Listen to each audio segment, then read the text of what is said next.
Welcome, everyone. I'm Mike Mershazadeh. And I'm Ashley Ward. And you're listening to the What Matters podcast, and our mission to spotlight top RIAs, wealth managers, and investment professionals who are redefining wealth management. Join us as we dive into their journey, strategies, and insights. Whether you're an investor or an inspiring pro, this is for you. Get ready for impactful conversations on the What Matters podcast.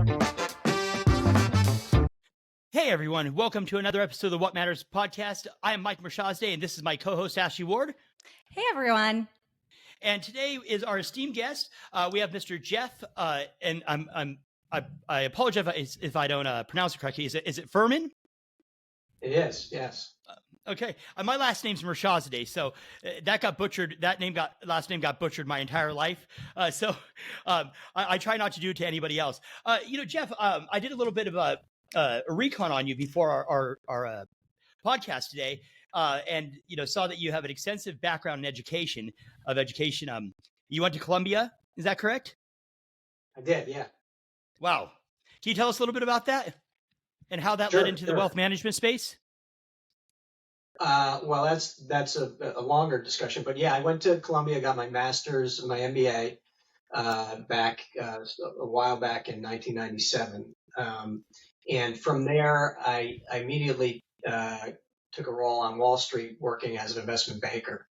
Did that for some period of time and then got a great opportunity to go help become the CFO and ultimately the chief executive of a startup voice over IP company, which ran that for 4 years. And we eventually sold the business. And then from there went to a talent management firm. This was the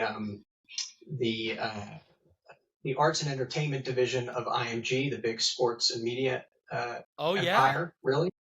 And so the arts and entertainment division was bought out, and we ran that I was involved with running that for nearly 10 years, and again sold to a new owner. And then ultimately found my way here. It's not exactly the obvious path. But the idea that I went from a Wall Street role, acting as an agent, to sort of more of an operating executive, and here I am today. So let me ask you this: IMG, is that the company that's owned by Ari Emanuel? They now own. Yeah. Yeah, they bought the UFC and they just bought the WWE recently. That's right. So back then, the original owner, Mark McCormick, who founded the company, as managing golfers, Jack Nicklaus and Arnold Palmer were amongst his first clients. Eventually started this arts and entertainment division. The business got quite large.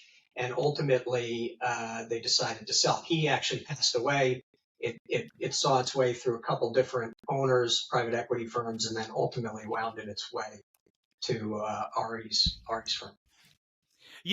I'm not sure if you're aware of this. There was a show on HBO called Entourage years ago. Sure. Yeah, basically loosely based around Mark Wahlberg's life. And Ari, the character in there, was played Ari Emanuel, and that's what that whole character was, and how it relates to the company that you were once at. So yeah, no, I get it. There certainly were characters, as you say, abound throughout the organization. Well, thank you so much for answering that question. The next question I had is, how did you build your RIA? Was there some sort of inspiring journey behind that? Sure.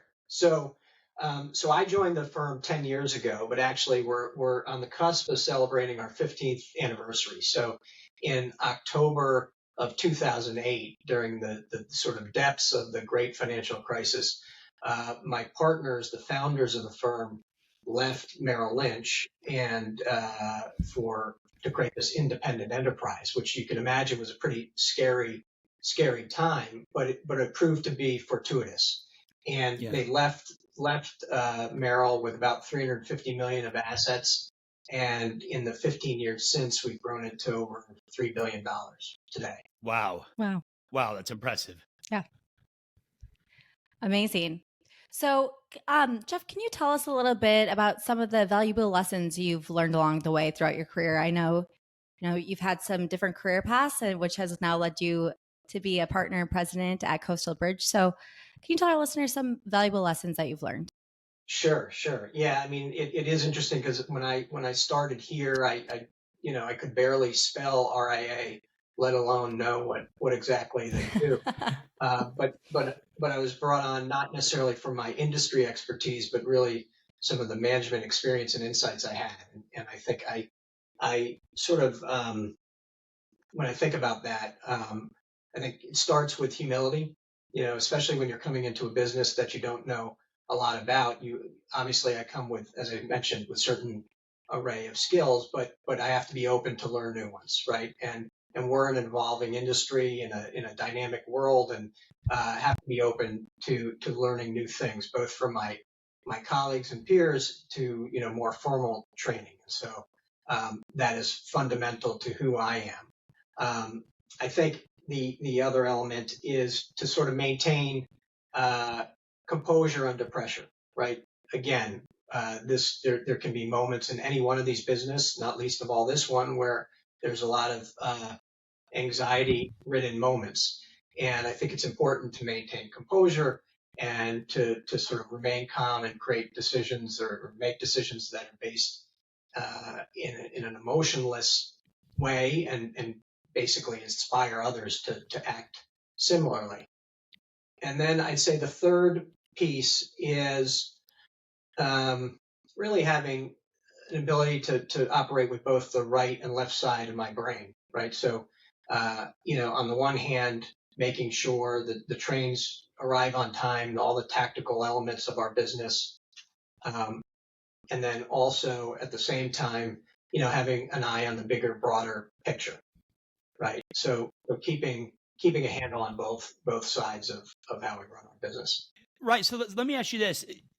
Last year, right, being you know, treasuries being down and stocks being down, from a lot of individuals that I had talked to, professionals in your space, such as yourself, they said they've seen this happen 4 times in, gosh, 100 years or something like that.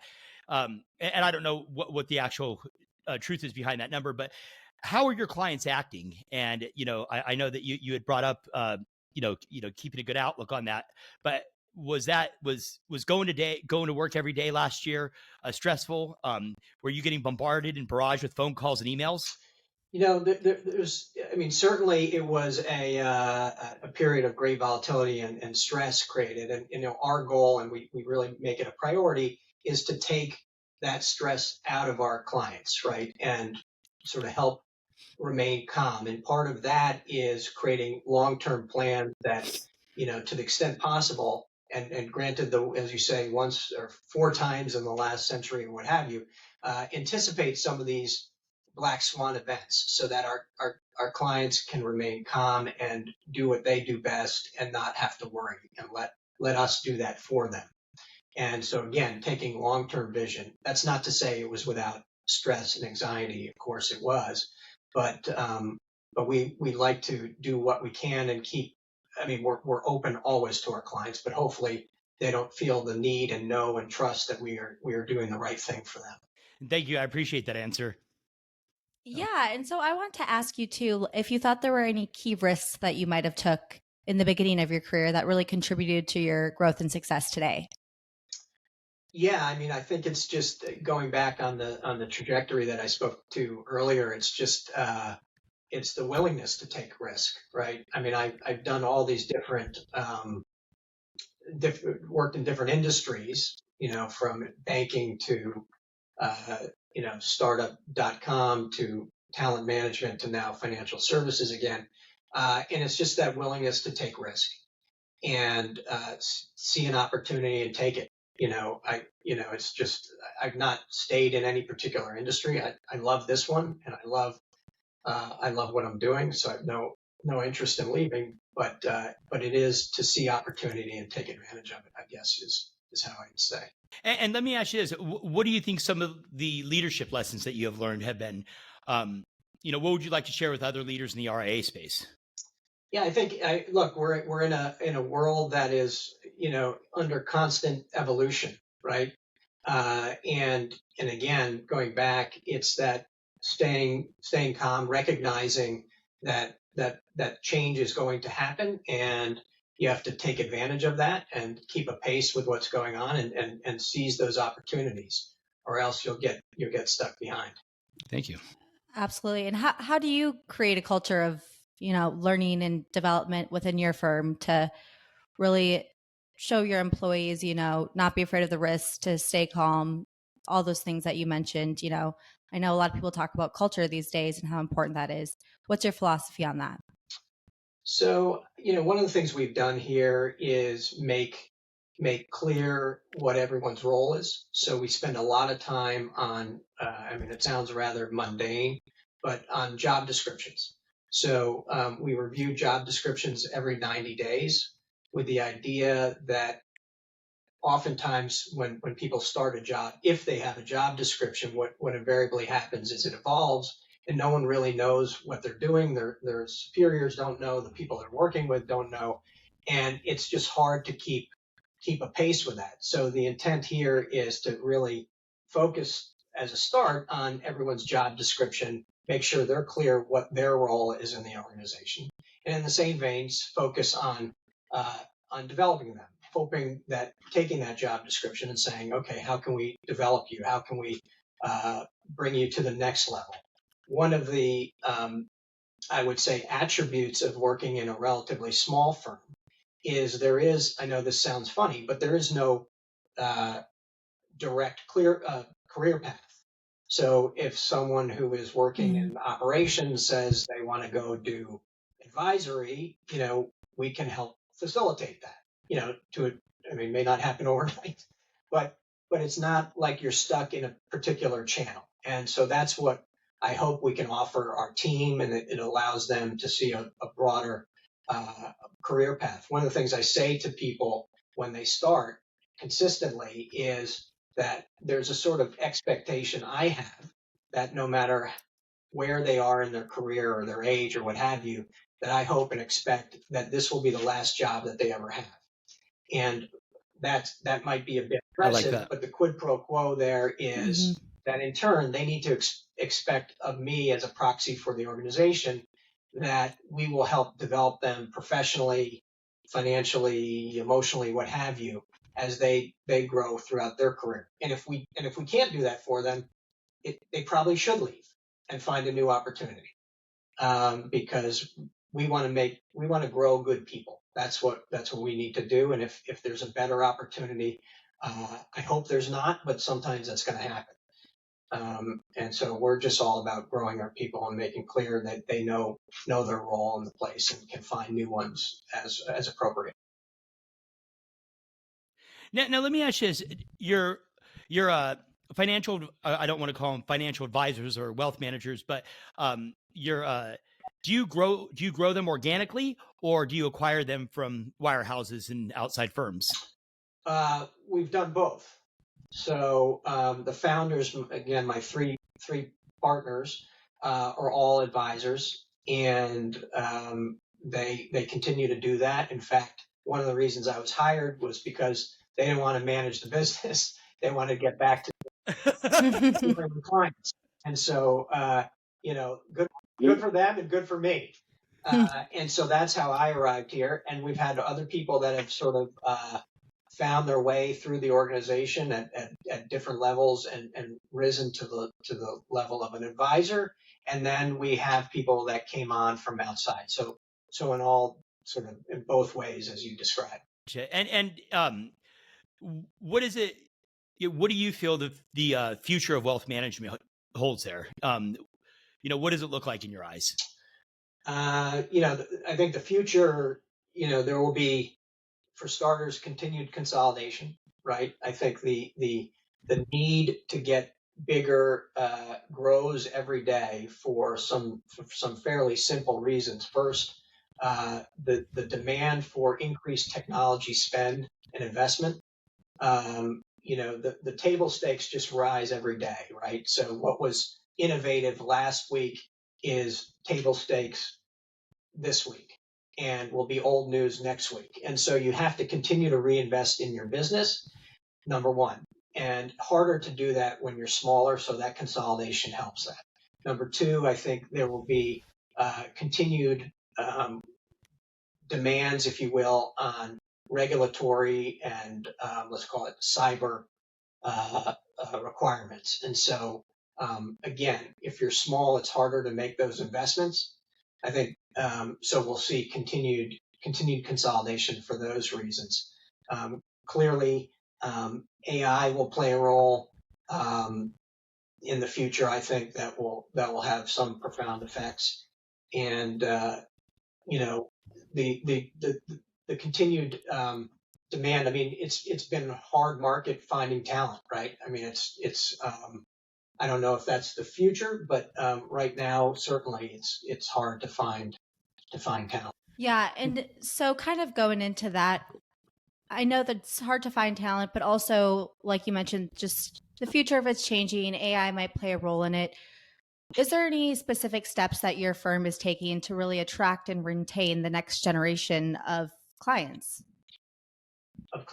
Yeah, so I think number one, and I think this is also an issue for the industry, is continued personalization and customization. That's always been central to the way we treat our clients, and I think that increasingly for the next gen of clients is important.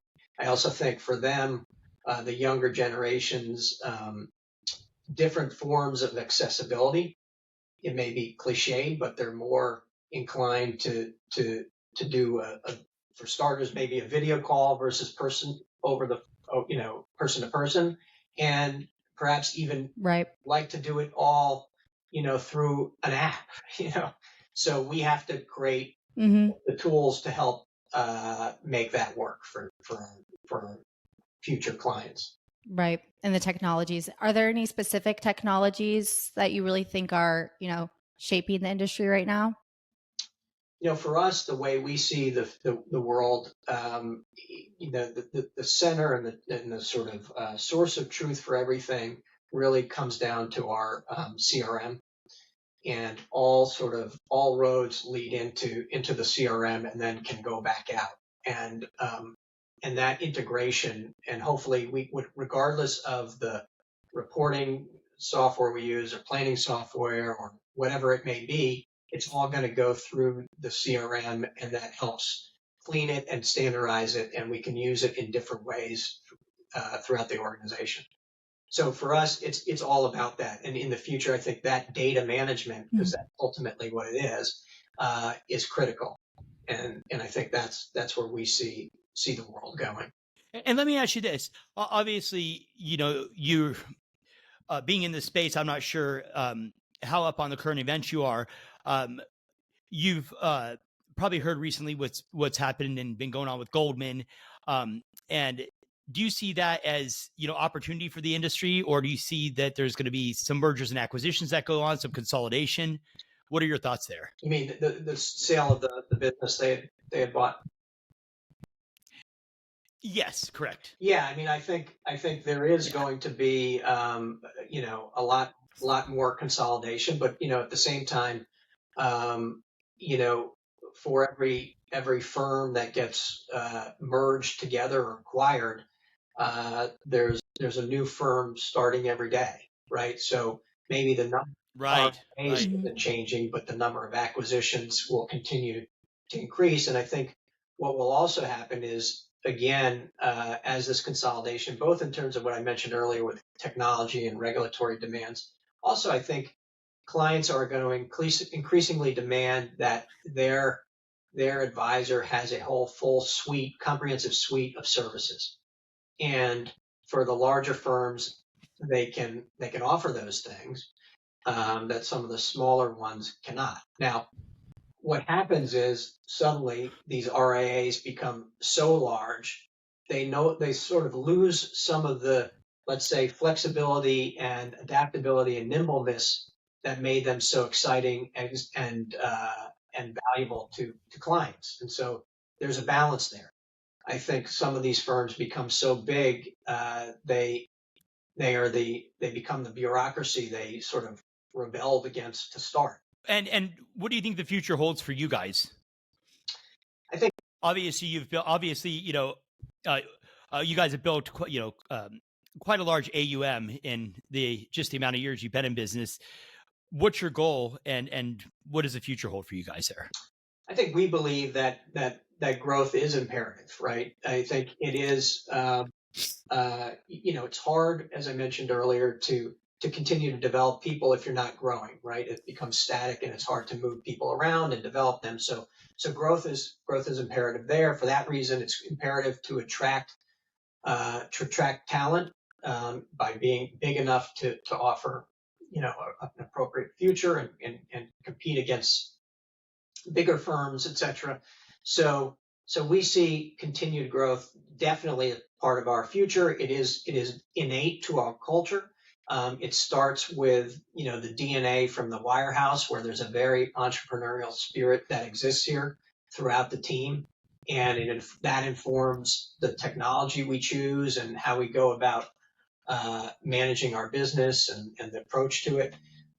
So yeah, it's growth is certainly a part of our future, and whether that continues to come from an organic nature or we pursue the inorganic variety. We think growth is an imperative. Can you explain inorganic variety, hosts? So it's just going out and merging with and acquiring other firms and or individuals. In many ways, it's about augmenting the team, right? Bringing on high quality talent. That's really what we're about, and who can help us not only from the potentially the AUM they bring on, but also their insights, experiences, which can again help us evolve. So it's not just about adding AUM; it's about evolving, improving our service model, making our ultimate product, if you will, which is the service we provide our clients, better. And so that's where the M&A side comes into play. Thank you. I appreciate that. Yeah. Absolutely, yes. And so that kind of goes into secrets to success. How do you measure success in your role and as a partner of a firm, and also as a leader, I guess? Good question, Ashley. Yeah, that is a good question. I think there's the there's the results, right, that matter from year to year. But I think actually because we're always stretching that, right, it changes every year. And so I will say I'm never quite satisfied. One of the themes that I always talk about is that this was our best year ever, right? And it seems that every year is our best year ever. And it's not only about revenue growth or profitability or what have you. It can be a whole host of things. From you mentioned, Mike, in 22 the difficulties around that, and it certainly was a difficult year. But that too was the best year ever. And why? Because we made major advances in our technology, in our platform, in our approach, in our processes, and we were a better firm at the end of 22 than we were at the start, despite pretty ho-hum financial results. So it's always just, for me, it's about not being satisfied. And that's not to say I'm a miserable person. I'm quite happy and optimistic, but it's always stretching to go to the next level. And I think that's what we want to achieve as a firm. Right. Now, did you have any clients like me for my wealth management company that I use? When I had meetings with them, I would no-show to the meetings because I couldn't stomach to hear how much my portfolio had went down. And they said, "Hey, listen, you got to attend these meetings. We need your permission on, where to place your money." And I said to them, I said, "Right, but I get so much anxiety before getting on the phone call with you guys that I just feel that it's better I just don't attend at all." And they said, "Well, when do you want to start attending these calls again?" I said, "When my portfolio hits what it was when I first started with you guys several years ago, not all the money that I gained, if it's where my original investment that I put in, when it gets there, we can hop back on the phone call again. And that was me, right? So I didn't know. Did you have any Mike Mershazadeh type clients that you had to deal with? Well, we have to talk after this podcast. Let's talk. Look, there's people who actually, certainly who are nervous about what's going on. We like to, our motto around here is to uncomplicate it. And what that means is to sort of take these challenging environments and circumstances and all the complexity that goes around managing one's wealth and for our clients and uncomplicate it for them, right? Simplify it, make it easier to digest, and hopefully that creates a measure of calm that we can introduce into the equation so they don't necessarily avoid our calls. And I will say it's probably better that you're avoiding the call than they're avoiding the call. When they're avoiding the call, that's a problem. Then you really need to call me. Yeah. Looks like we need to get you a new wealth manager. So actually, I actually here, so come on. Actually, I had one more question because I wanted to get your opinion on this, Jeff. With this debt load that we've taken on, how do you think that what do you think is the future of the economy with that, and how do you think that's going to affect wealth management? I think that near term, long term, we've taken on more debt than we ever had before. Home prices are still relatively high. The 10-year treasury, being a former mortgage guy, is, I believe it's at 4.4% today. Mortgage interest rates are darn near 8%. How do you think this affects everything in 12, 24 months from now? Yeah, I mean, I tend to agree with what you're saying, that it's sort of, let's say, a bit of, I wouldn't say scary times, but it's challenging times, to be sure. And navigating that environment is why you actually need an advisor. And that's what we hope we can help our clients navigate through these next, as you say, 12 to 24 months. And let's hope that's the worst case scenario. But certainly navigating that is stressful, and I do agree that it is. At least in the near term, I can say it doesn't look so promising. And for the long term, I mean, what do you see there with the economy, and for people who are looking into getting a wealth advisor? Any advice on that?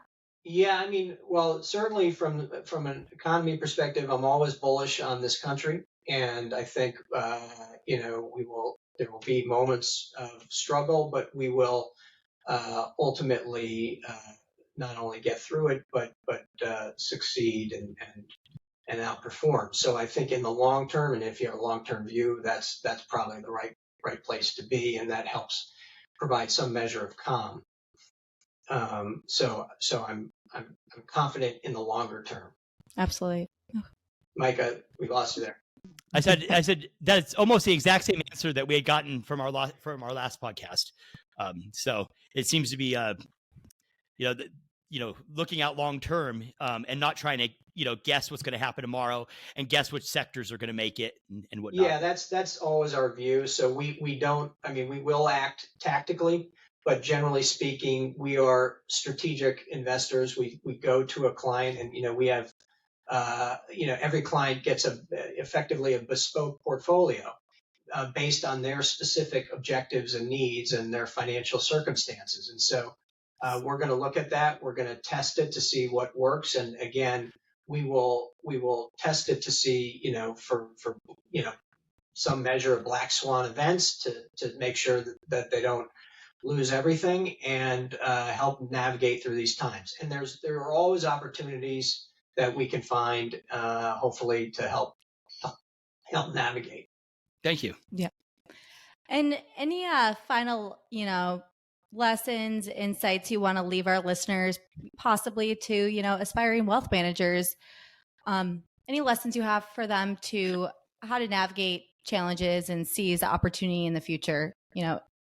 If you had to give, yourself 15, 20 years ago piece of advice, what would it be?